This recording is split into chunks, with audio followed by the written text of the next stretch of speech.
오늘 제목은 주의 인자하심을 맛보다라는 제목으로 베드로전서 2장 1절에서 3절 같이 나누도록 하겠습니다. 지금 계속 저희는 베드로전서를 나누고 있죠. 베드로전서 계속 나누고 있고 지난주에는 또 목사님께서 너무나도 중요하고 너무나도 저희 교회 방향 그리고 저희들이 어떤 생각을 그리고 어떤 것들을 지금 나누고 있는지 우리가 함께 공감하고 있는 것들이 무엇인지 말씀을 통해서 다시 한번 확인케 해주신 것 같아서 너무 감사한 시간이었습니다. 오늘 또 계속 베드로전서 읽어가면서 우리 이 시간표에 하나님께서 우리 한마음교회 식구들 한 명 한 명들에게 그리고 우리 교회에 어떤 말씀을 하고 있는지 좀 나누는 시간이 됐으면 좋겠다라고 기도하면서 오늘 좀 말씀을 같이 나누겠습니다. 오늘 다시 한번 조금 베드로에 대해서 한번 생각해 보죠. 베드로에 대해서 생각을 해보면 좋겠는데 베드로는 정말 그냥 무식한 어부이기만 했을까? 그러니까 우리들 인식 가운데 좀 그런 이미지가 되게 강력하게 있는 것 같아요. 무식한 어부이다. 아무것도 배운 게 없는 그런 사람이다 라는 생각들이 많이 있는데 이런 게 이 학계에도 신학계에도 굉장히 많이 작용을 해요. 그런 뭐라 그래야 되죠? 바이어스라고 그래야 되나? 그런 선입관 때문에 많은 진보주의 신학자들은 이 베드로 전후서 같은 경우에 베드로가 못했다. 이 사람은 이렇게 쓸 수가 없다. 굉장히 베드로는 무식하기 때문에 이런 글을 쓸 수 없다라고 이렇게 단언하는 그런 것들을 많이 보게 돼요. 물론 저희가 그때 나눴던 것처럼 5장에 나왔던 것처럼 신라라는 아주 또 굉장히 중요한 그런 사역자가 이 글을 쓰는데 옆에서 도움을 주고 대피를 하고 했던 그런 부분들을 우리가 이 본문 내용을 통해서 알고도 있지만 과연 그냥 베드로는 그렇게 그냥 무식한 사람이기만 할 것인가? 이런 글을 쓸 수 없는 그런 사람인가? 그냥 우리는 그렇게 단정해버리는데 그게 과연 베드로에 대한 평가로서 올바른가? 뭐 이런 생각도 한번 해보면 좋을 것 같아요. 이거를 베드로라고 생각하지 않고 우리들이라고 한번 생각해 볼게요. 우리 주변에 학벌이 그렇게 좋지는 않음에도 불구하고 되게 지혜랑 통찰력이 좋은 사람들을 많이 보게 돼요, 저희들이. 그리고 어떤 뭐 그런 소설가가 글을 썼는데 그 사람의 소설만을 봤을 때는 이 사람 정말 글을 잘 썼다, 정말 멋있는 글을 썼다라고 했는데 알고 보니까 그냥 공고 나온 그런 고졸 출신이라고 해서 이 사람은 이런 글을 쓸 수 없어라고 이야기할 수 없잖아요, 저희들. 하나님께서 그 한 사람을 다루어 가시는 것도 우리들이 이해를 하지만 인간적으로도 그 한 사람이 갖고 있는 것이 그 사람의 그 전에 있었던 배경으로 모든 게 평가되지는 않는 것 같아요. 갑자기 왜 이런 말씀을 드리냐면 이 베드로 전서라고 했을 때 이 당시의 사람들은 이 글을 베드로가 썼다라고 생각하면서 읽었다라는 거를 우리가 조금 더 공감하기를 소원해서 다시 한번 이런 이야기들을 끄집어내서 이야기합니다. 그렇지, 이건 베드로가 썼지. 이거를 다시 한번 좀 기억하면서 그리고 뭐 신라가 이 글을 같이 도왔음에도 불구하고 이 글이 베드로가 썼다라는 것을 우리가 이해하고 그렇게 읽기를 소원해줘서 이 이름에는 베드로전서, 베드로후서라는 이름이 붙지 않았나. 그렇다면 우리는 충분히 그렇지, 이거는 베드로라는 그 굉장히 중요한 하나님의 사도가 이 글을 이 후대들을 위해 그리고 그런 배경 가운데 우리들에게 전달했구나 라고 생각하면서 읽는 게 더 이 내용에 더 가깝게 다가갈 수 있는 그런 중요한 통찰력 중에 하나가 되지 않나, 뭐 이렇게 생각을 합니다. 약간 더 조금 그 당시에 또 다른 학자들은 어떻게 얘기하냐고 뭐 조금 나눠보면 이제 어부였잖아요. 어부였고 뭐 다른 학자들은 자기 배를 갖고 있는 그런 어부였다라고 이야기를 하는데 그러면 전문직 종사자예요. 지금으로 치면은 굉장히 뭔가 기술이 있는 그런 사람인데 우리가 알 수 있듯이 바울 같은 경우도 전문직이었죠. 텐트를 만드는 그런 일을 할 수 있었고 예수님도 목수였고 그런 전문직을 갖고 있었던 사람이었고 그 정도의 위치라면은 그 어렸을 때 성인식 하기 전까지 계속 회당에서 계속 교육을 그 구약 교육에 대해서 많이 받았었던 그런 사람이다라고 우리가 짐작할 수도 있습니다.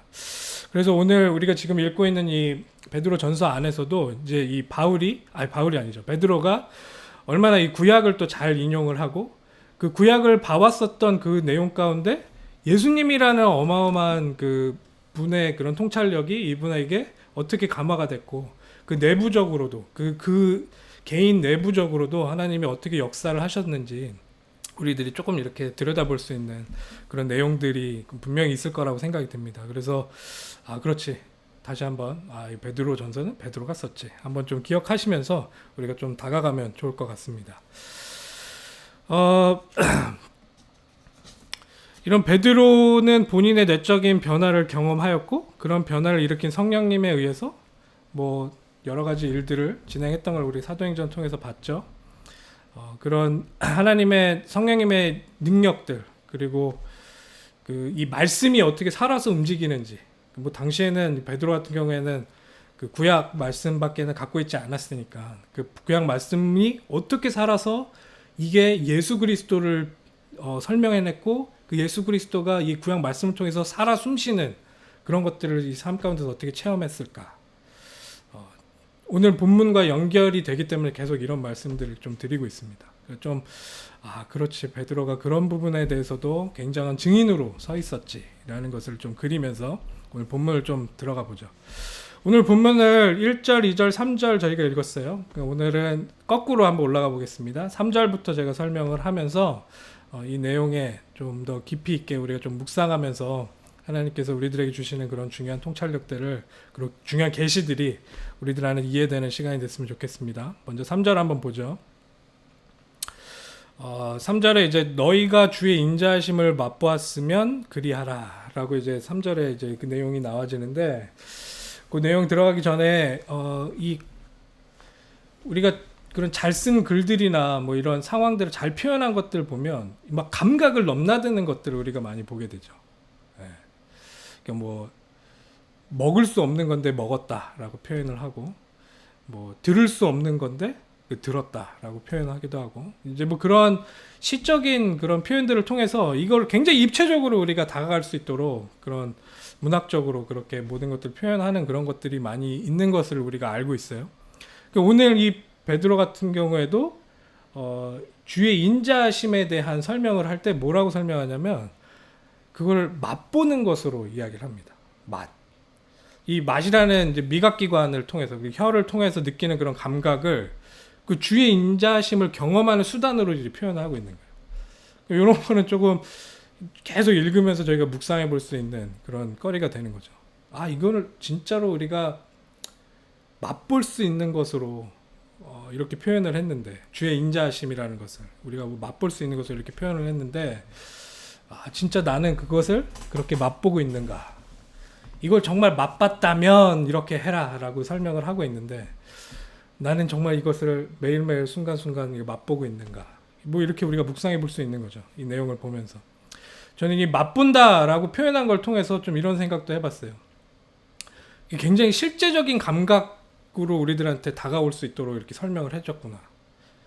예수의 인자하심이 뭐 다른 말로는 예수님의 선하심이 우리들에게 맛봐지는 정말 우리가 일상 생활 가운데서 계속 느끼고 있는 그런 감정으로 그런 감각으로 이걸 지금 예수님의 인자하심을 표현해서 우리들한테 계속 맛볼 수 있도록 그 안으로 들어갈 수 있도록 계속 이렇게 이야기하는 내용을 묵상하면 묵상할수록 되게 가깝게 실제적이다라고 저는 많이 느꼈어요. 그리고 저는 또 좀 먹는 걸 좋아하다 보니까 되게 행복한 기억들도 많이 있습니다. 이렇게 달콤하고 되게 좋고 뭐 이런 것들도 한꺼번에 기억나면서 예수님의 인자하심이 그런 부분으로 나에게 이렇게 맛봐질 수 있는 그런 것이구나 라고 다시 한번 생각하게 되는 거죠. 우리가 뭐 2절을 다시 보게 되겠지만 2절에 있는 내용이 조금 어떻게 이해를 해야 되지? 하는 그런 부분이 있는데 그 3절에서 지금 맛빠진다. 그것도 무엇을요? 예수의 선하심을, 예수님의 인자하심을 우리가 맛본 사람이라면 그리 했었다라면 이라고 하는 그 내용을 통해서 우리 2절 내용을 우리가 또 유추해 볼 수가 있어요. 우리가 어떤 사람이냐, 우리가 어떤 상태냐, 우리가 어떤 스테이러스냐라는 걸 지금 여기서 설명하고 있어요. 우리가 어떤 상태냐? 너희가 주의 인자하심을 맛본 그런 사람이라면 그런 사람이다 너희들이. 여기에서 이게 또 좀 약간 언어 유희가 있는데 이제 당시에 사용됐었던 그런 원문을 좀 우리가 좀 기억을 해보면, 여기에서 제가 지금 인자하다, 그 선하다라고 이야기했었던 그 단어가 크레스토스라는 단어예요. 크레스토스. 뭐랑 발음이 비슷하죠? 이게 크리스토스. 그 발음이 비슷해요. 그 당시에는 이게 시편 34편에 있는 내용인데, 그 여호와의 인자하심 그러면서 이제 그거를 셉터진트로 사람들이 읽으면서 그 인자하심이라는 단어를 사용한 크레스토스 그걸 보면서 이 주의 인자하심, 그 롤드의 인자하심이 크레스토스, 이게 우리가 지금 만났었던 그 크리스토스, 예수 그리스도와 굉장히 가깝구나. 지금 이 구약에서 설명했었던 그 내용이 예수 그리스도를 통해서 이렇게 우리들에게 설명되었고 성취가 됐구나라는 것을 굉장히 많은 사람들이 공감을 했었다 그래요. 그래서 많은 그런 자료들 가운데서 지금 여기서 설명하고 있는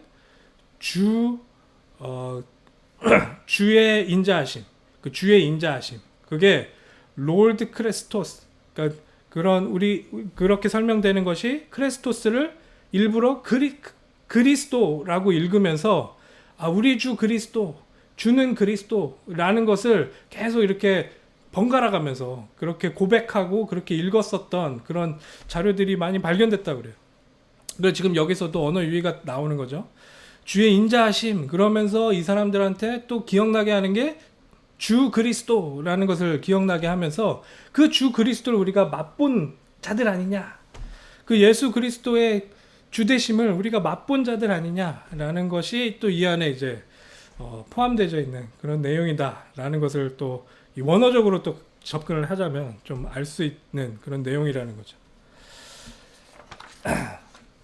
이게 참 예수 그리스도를 우리가 맛볼 수 있다, 그런 존재다, 그리고 우리가 이미 맛을 보았구나, 이게 정말 우리의 삶 가운데서 정말 살아나는 그런 중요한 개념이 됐으면 좋겠습니다. 여러분들 정말 예수 그리스도를 맛보고 있습니까?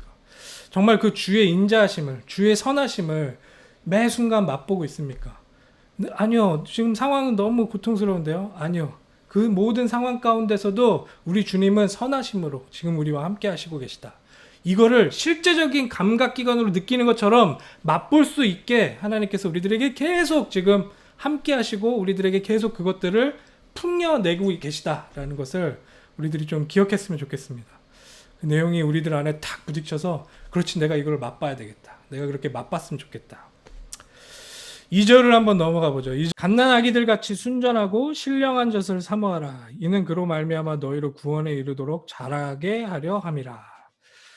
자, 여기서 저는 처음에 딱 읽으면 그냥 뭐 느낌은 오는 것 같아요. 근데 조금 더 이 부분에 대해서 좀 이렇게 친절하게 설명을 했으면 뭐 이렇게 설명했을 것 같아요. 너희는 갓난아기들이 순전한 젖을 사모하듯이 신령한 젖을 뭐뭐 하는 것을 이렇게 사모하라.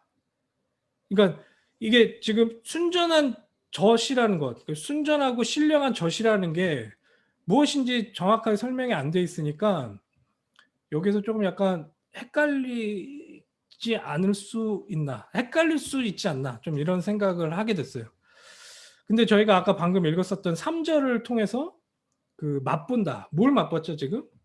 주님의 인자심을 우리가 맛봤잖아요. 그 맛본다라는 것을 설명하면서 지금 2절에서 설명하고 있는 내용을 굉장히 우리들에게 선명하게 우리들에게 나타내고 있다라는 것을 우리가 좀 알 수 있습니다. 그러면 2절에 본문을 자세히 들여다보면 갓난아기들 같이 순전하고 신령한 젖을 사모하라. 여기서 순전하고 신령한 젖이라는 것이 무엇인지는 정확하게 말하지 않지만 이 안에서 그런 애티튜드를 설명하고 있어요. 그 젖을 누가 사모해요 지금? 갓난아기들이 그 젖을 사모하잖아요.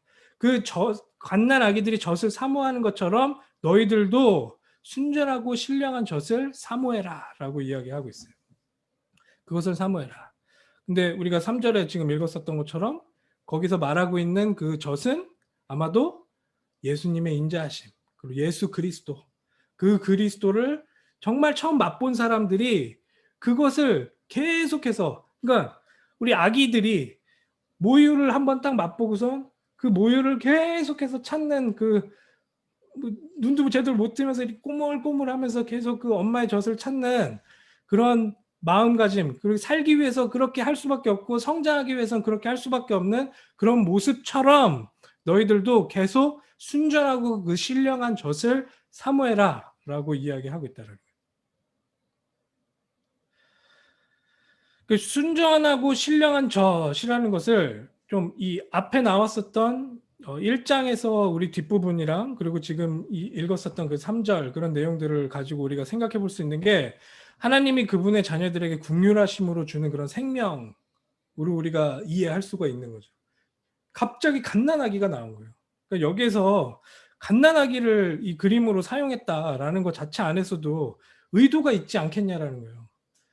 여러분들한테 열심히 그것을 사모하고 열심히 그것을 따라가십시오라고 장년한테 이야기하듯이 이야기했으면 뭔가 우리들의 그런 노력들, 우리들이 어떻게 해야 되는 그런 모습들이 더 부각됐었겠지만 여기서는 갑자기 아무것도 할 수 없는 그냥 거의 그냥 본능에 의존해서 이걸 먹어야지만 살 수밖에 없는 그런 갓난아기의 심상을 여기서 우리들한테 턱 이야기를 하면서 그런 갓난아기가 그 젖을 사모하는 것처럼 너희들도 순전하고 신령한 젖을 사모해라 라고 우리들한테 이야기하고 있단 말이죠.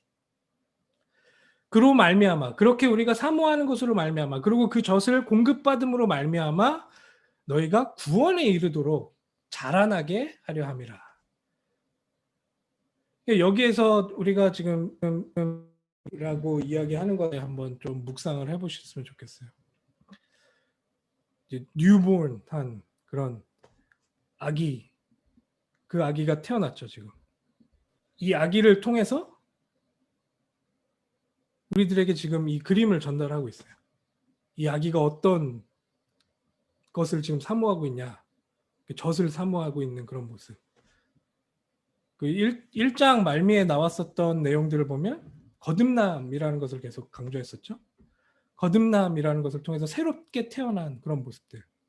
그러니까 지금 예수 그리스도로 말미암아 우리가 그리스도를 영접함으로 거듭난 그런 새로운 크리스찬들과 이제 새로운 피조물이 된 새롭게 태어난 이 기독교 공동체들에게 자, 너희들이 지금 이렇게 갓 태어난 그 아기들처럼 신령하고 순전한 젖을 너희들도 사모해라. 뭐 너희들의 그런 의지와 노력들 뭐 이런 것들도 필요하겠는데 당연하게 너희들이 먹어야지만 성장하는 그 젖이 너희들에게 공급될 건데 그 공급되는 젖을 계속해서 너희들이 갈망하는 그런 모습을 너희들 안에서 계속 고취시켜라. 계속 그것에 대해서 기도하고 그것에 너희들을 내어라. 이렇게 지금 이야기하고 있다라는 거죠. 엄마가 아이들한테 젖을 물리고 그 아이는 그 젖을 통해서만이 영양분이 공급되고 지금 다른 걸로는 영양분이 공급되지 않는 그런 상태를 지금 일부러 끄집어내서 이야기하고 있는 거잖아요. 뭐 이 아기는 태어나자마자는 다른 뭐 이유식이고 뭐 다른 우리들이 먹는 딱딱한 음식이고 아무것도 먹을 수가 없어요. 이 아이는 오로지 엄마의 가슴에서 나오는 그 모유를 먹어야지만 이 아이는 성장할 수 있는 거예요.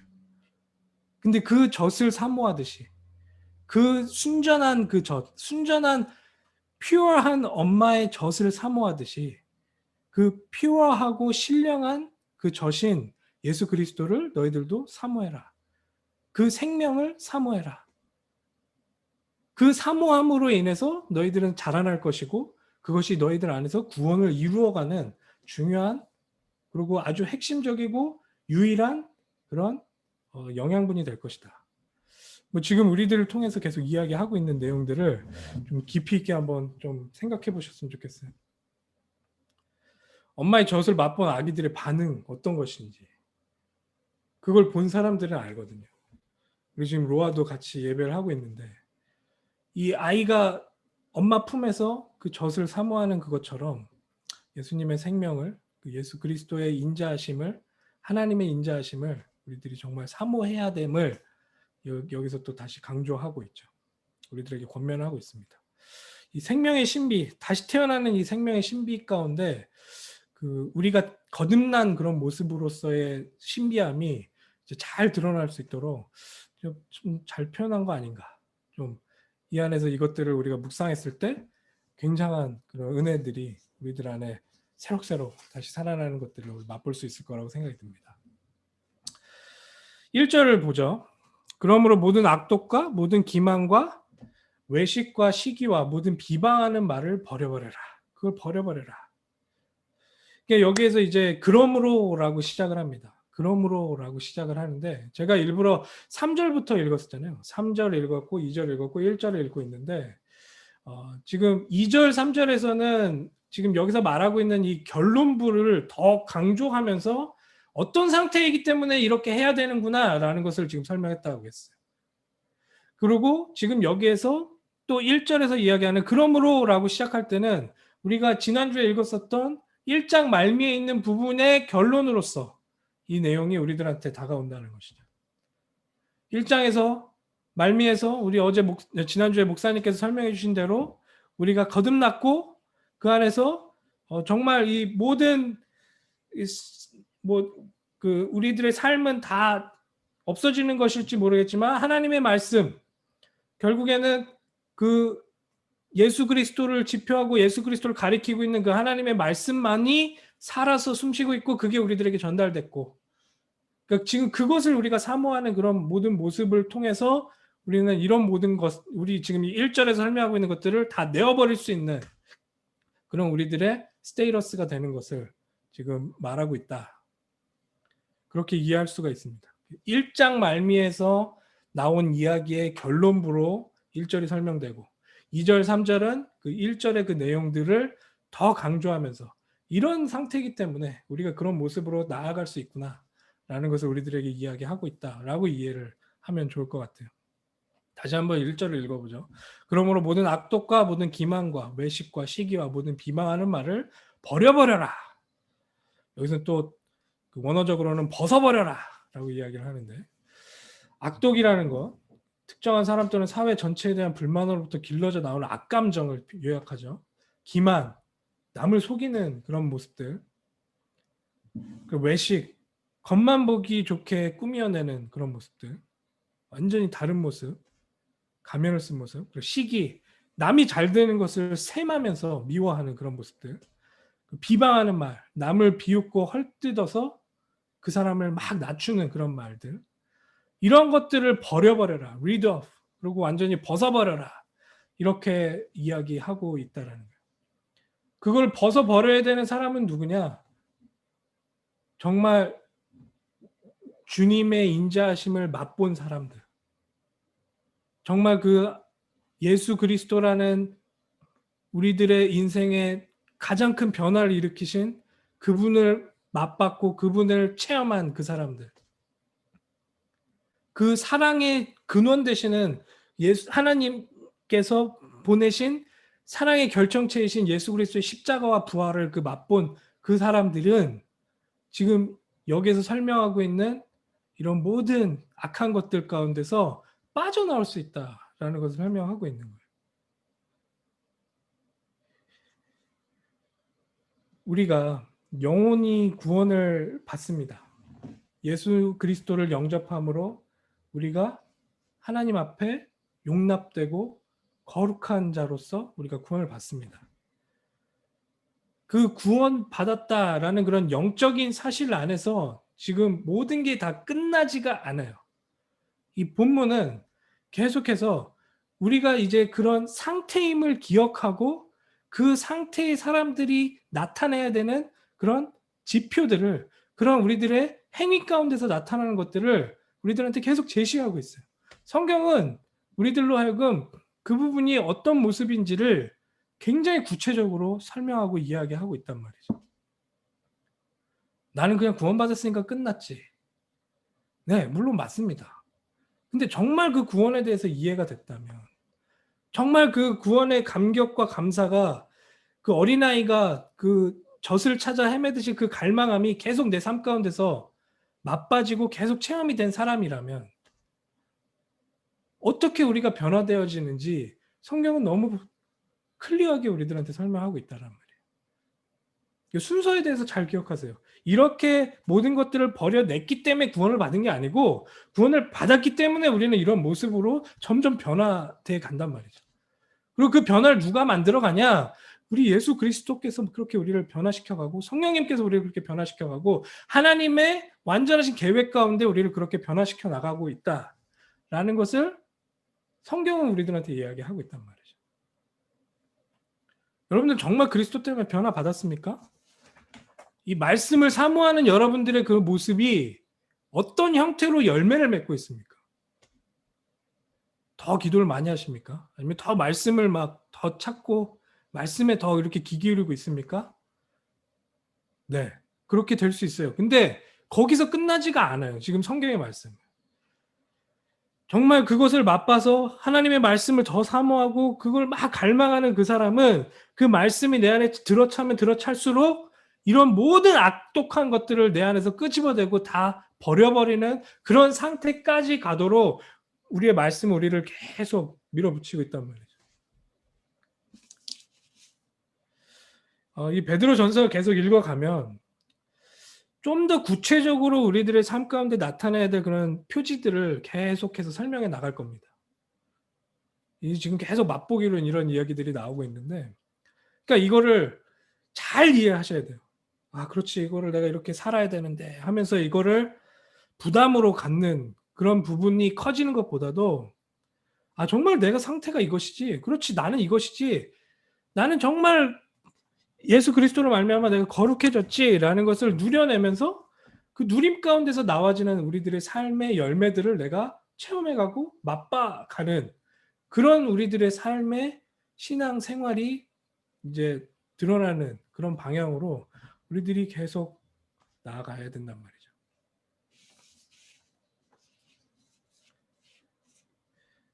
이게 그냥 종교에서 얘기하는 그런 열심을 이야기하고 있는 게 아니란 말이에요. 지금 우리를 그렇게 만들기 위해서 정말 하나님이 원하시는 그 서로가 정말 뜨겁게 마음으로 뜨겁게 서로 사랑하는 그런 하나님 나라의 공동체의 모습으로 만들어가기 위해서 하나님께서 어떤 일을 하셨는지 자기 독생자를 죽이셨고 그걸 통해서 우리를 어떤 모습으로 변화시켜가고 만들어 가시는지 이걸 전체적인 그림으로 우리가 좀 이해했으면 좋겠어요. 어떤 분들은 너무 영적인 거에만 포커스하고 있고 그렇지 나는 구원받았지. 또 어떤 분은 너무 행실적인 거에만 포커스되어 있고 근데 이게 성경은 잘 조화해서 우리들한테 잘 설명하고 있어요. 내 상태 때문에 이런 삶의 결과치가 나오는구나. 이것이 이렇게 누려지는 모습으로 우리들의 삶 가운데 계속 꽃피워지는구나. 이걸 이 교회 공동체를 통해서 맛볼 수 있게 되는 것이 예수님의 그림이다라는 것을 이 사도 베드로가 오늘 이 본문을 통해서 우리들한테 전달하고 있지 않나. 좀 그렇게 생각을 해봅니다. 이 계속 내용들을 우리가 같이 읽어가겠지만 이 내용을 통해서 우리가 어떤 상태이고 내 어떤 스테이러스인지 그걸 통해서 우리들 삶 가운데서 나타나는 그런 표지들이 잘 나타나고 있는지 그걸 통해 내가 정말 점검하고 기도하고 그 응답을 받아 누리는 우리 한마음교회 가족 되기를 진심으로 기도합니다. 기도하겠습니다.